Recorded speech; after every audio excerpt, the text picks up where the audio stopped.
Sur ce plateau, un grand merci à tous les téléspectateurs qui sont en train de nous suivre depuis leurs maisons respectives, bien sûr. Ils sont tellement nombreux. Hein. Merci beaucoup à nous écrire également. Nous vous sommes reconnaissants par rapport à cela. Alors, aujourd'hui, nous sommes très heureux parce que il y a quelqu'un qui nous a honorés. Vous allez le voir tout à l'heure sur ce plateau. Nous allons essayer d'en parler en long et en large avec elle. Mais comme vous le savez trop bien que le 13 de ces mois, c'est la journée internationale de l'albinisme. Alors, nous allons essayer un peu de parler. Bonjour et bon dimanche à vous. Merci, monsieur. Et il y a les gens qui sont en train de vous suivre également, qui aimeront savoir c'est quoi votre nom. Oui, je m'appelle Blessing Kassas Lebeka. Et voilà. Aujourd'hui, nous allons essayer, en fait, nous allons essayer un peu d'être bilingue, hein, pour, tu me souviens pas comprendre la bisou vrai, pour les attaquer. Non, bon, n'habit que bien tout le français, hein, mais que cela ne tienne, nous sommes en République démocratique du Congo, nous parlons le lingala, les swahili, vous parlez quoi comme langue maternelle? Lingala. Ah, lingala, là. Ouais. Swahili, rien, tu ne rien. Bon. Non. Bon, bon, je vous aime beaucoup depuis le Bumbashi, Jamboeno, depuis le Congo central, Mbotena Beno, nous vous aimions tellement beaucoup. Alors, vous pourriez est-ce que vous pouvez nous parler un peu de cette pathologie d'albinisme? C'est quoi en fait cette pandémie? C'est quoi en fait l'albinisme? Nous sommes en journée, c'est le 13 plutôt. Hein, oui, c'est le 13. Alors, d'abord, avant que nous puissions commencer avec des questions, comment est née cette journée? C'était quoi, en fait, l'initiative? En fait, la journée internationale sur l'albinisme. Parle un peu fort. Hein. La journée internationale sur l'albinisme, c'est une journée qui est réservée aux albinos. Okay. Parce qu'on a eu à constater que l'albinos est très souvent marginalisée, parfois elle n'est pas, on les considère pas trop, parfois elle est mise à part. Alors du coup on a créé cette journée juste pour amener aussi l'albinisme à s'intégrer dans la vie communautaire. Alors pourriez-vous nous en dire un peu davantage sur la pathologie liée à l'albinisme? Oui, en fait, l'albinisme, c'est juste une maladie génétique. Donc, par génétique, nous voyons tout ce qui touche au gène, qui est caractérisé par le manque de mélanine ou l'insuffisance de mélanine dans le corps humain. Alors, la mélanine est juste une substance qui colore la peau, les yeux ainsi que le cheveu. Alors du coup, quand on manque ça, c'est ce qui rend que l'albinos puisse avoir un peu une peau pâle. Et du coup, si y a manque de mélanine, ça favorise au risque des cancers des peaux. Parfois, l'albinos a une faible vision et tout ce qui est lié au problème de violence. Les personnes qui sont atteintes d'albinisme sont-elles présentes partout dans le monde également? Oui, ils sont partout dans le monde.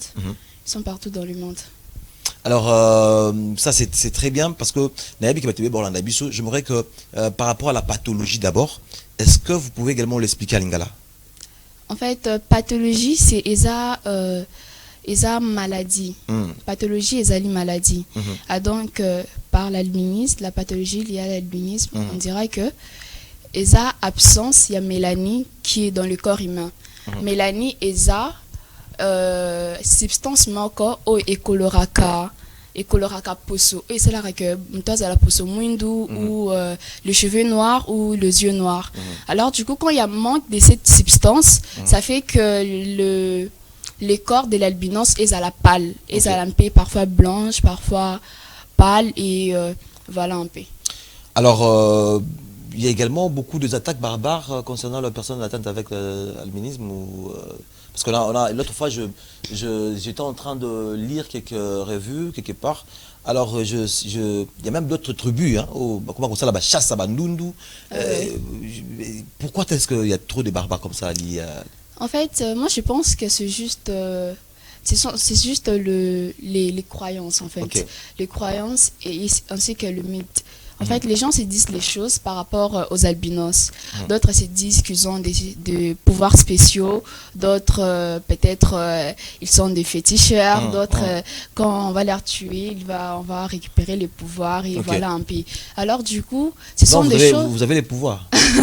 Bien sûr, c'est ce que j'ai dit. Ce sont des croyances. Des croyances. Ainsi que des mythes que les gens se sont fait idée à la tête. Alors, du coup, ils voient ça comme des choses qui sont vraies. Et ils cherchent... s'en débarrasser de quoi, tandis que c'est pas la réalité quoi.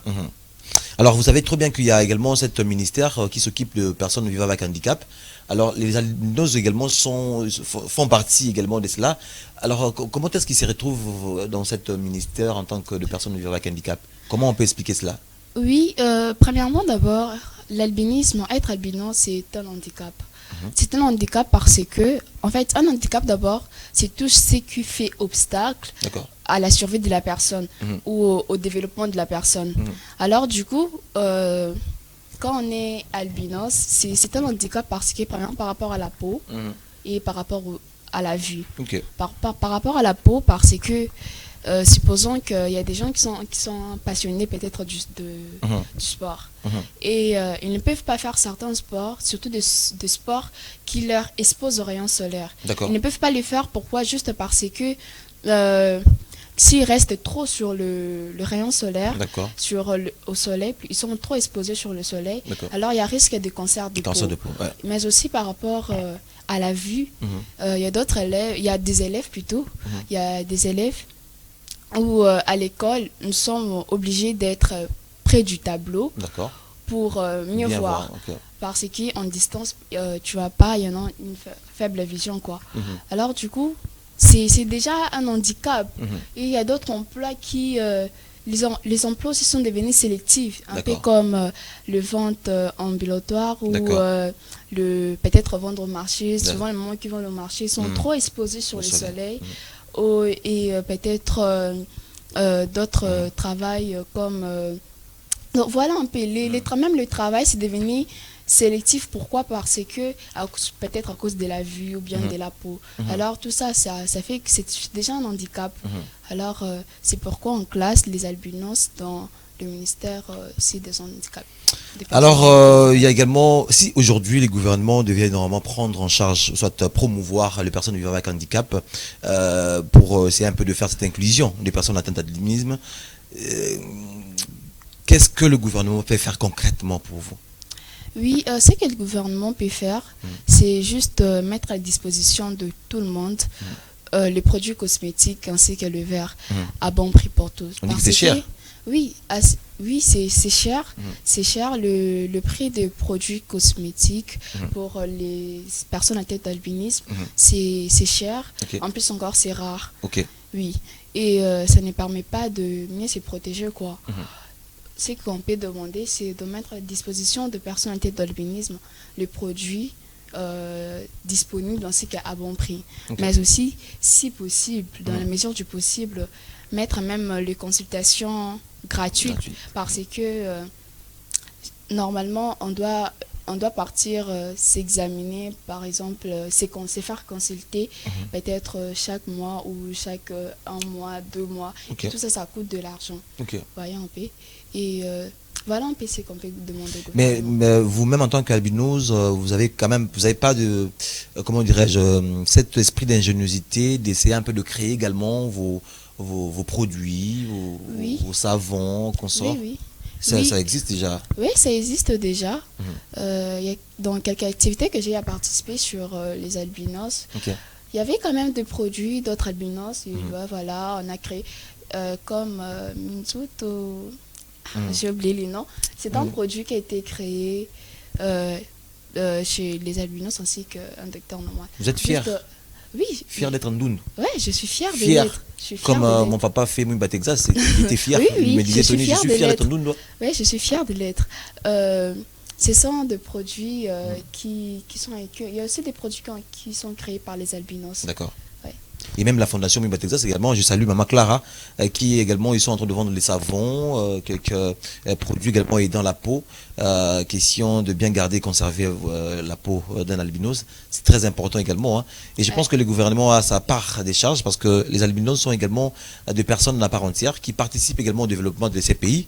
Et les gouvernements doivent vraiment, surtout au ministère occupé de du handicap, personnes vivant avec handicap, il faut vraiment faire beaucoup de plaidoiries pour que les personnes vivant avec albinisme également basent à la bien. Au mieux, mon c'est l'élo, hein. L'élo ne va pas comprendre bien. Parce que dans les temps, c'est très compliqué. Nundu, l'enfant est escamoté. Nundu, est-ce que vous rappelez discrimination, ouais, moi, on a là, bien, dans l'école, au temps, ou ça s'arrive, hein? Bon. Pour la case, nous, moi, aussi liquide, nous, assez liquide. Mais aujourd'hui, bon, peut-être. Moi, particulièrement, ça ne me dérange pas. Parce que, premièrement, d'abord, je m'assume. D'accord. Ça me fait ni chaud ni froid. Ok. Et discrimination, vraiment, discrimination telle. Vraiment, bon, je n'ai jamais rencontré personnellement. D'accord. Je n'ai jamais rencontré, je ne sais pas si les hommes, mais moi, personnellement, je n'ai pas des expériences par rapport à ça. Mais ça arrive parfois à la route, on te dit, mais ça ne me dérange pas parce que, comme je viens de le dire, je suis fière de l'être. Fière de l'être. Je pense spécialement aux fondations Mimba Texas, avec Glody Mimba également, et Janely Mavon la guerrière, que je salue. Maman, ils sont tellement nombreux, hein. Maman France. Vous êtes belle.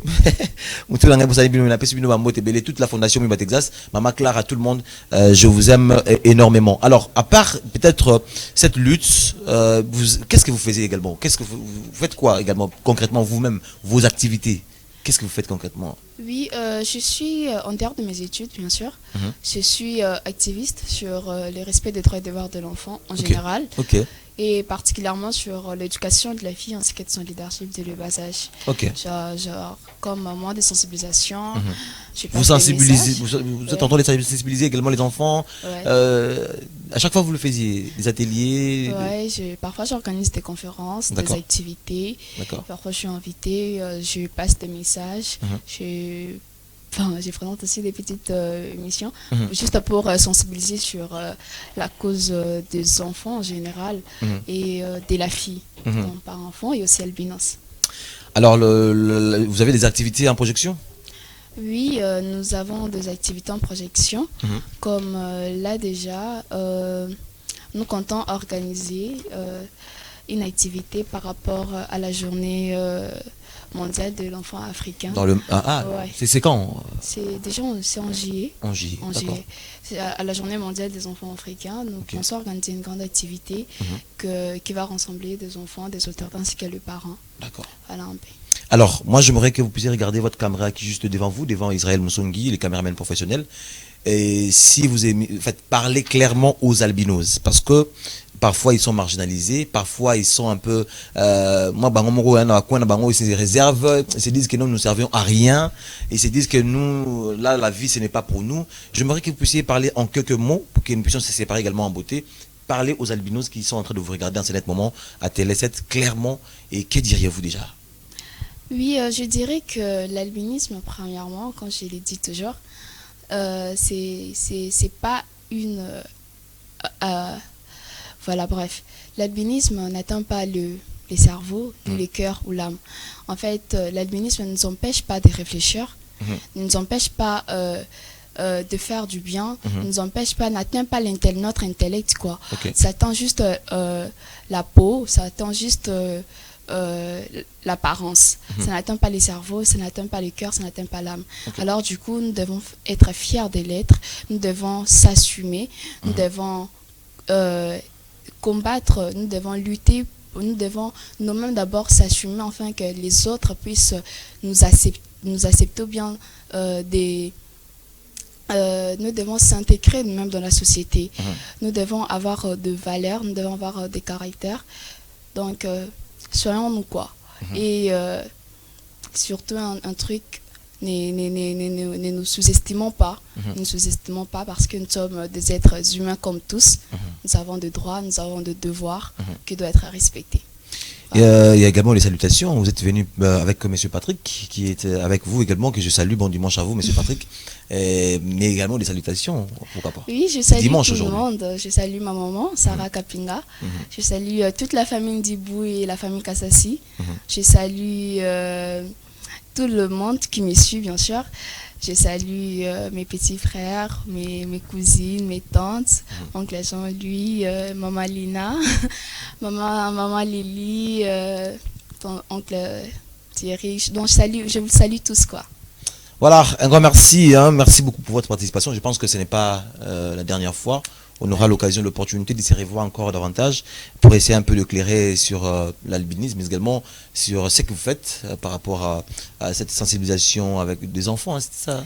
Oui, les enfants, les parents, ainsi que les autorités. Voilà, donc nous allons essayer également un jour, pourquoi pas en parler en long, en large, toute une émission par rapport à cela. Essayer un peu de débattre à téléphone ouvert, que les gens également appellent, interviennent également. Ce serait quelque chose de très très important. Je pense que M. Patrick a donc un grand merci. Alors, nous allons, moi je dis un grand merci à ce qu'on appelle Glody Mwimba. Un grand merci également à toute la plateforme, il y a Albinos Nyon surtout, dans la fondation Mwimba Texas. Également, Bateau Nyon surtout, ça la cause pour que l'albinos a quand même respecté la société et qui a la paix, occuper place qu'il faut dans la société, à participer à la pierre d'édifice pour que la République démocratique du Congo est Tongama, pourquoi pas. Alors nous vous encourageons également de faire davantage. Donc retenez que c'est pour le 13, donc le mardi 13, c'est la journée mondiale d'albinisme. Donc nous allons essayer également de sensibiliser, d'en parler. Je pense qu'on aura une émission matinale ici qui sera un peu spéciale. On aura plein des albinos ici. On va essayer un peu d'en parler parce que la journée n'a pas, pourquoi pas. La journée ma maman, maman puta bosepela la journée va papa pe ils a rendé mais non boulango ngama na kwa jumpo biso papa pe la journée na biso ta non boulango na raisonner za moi PDG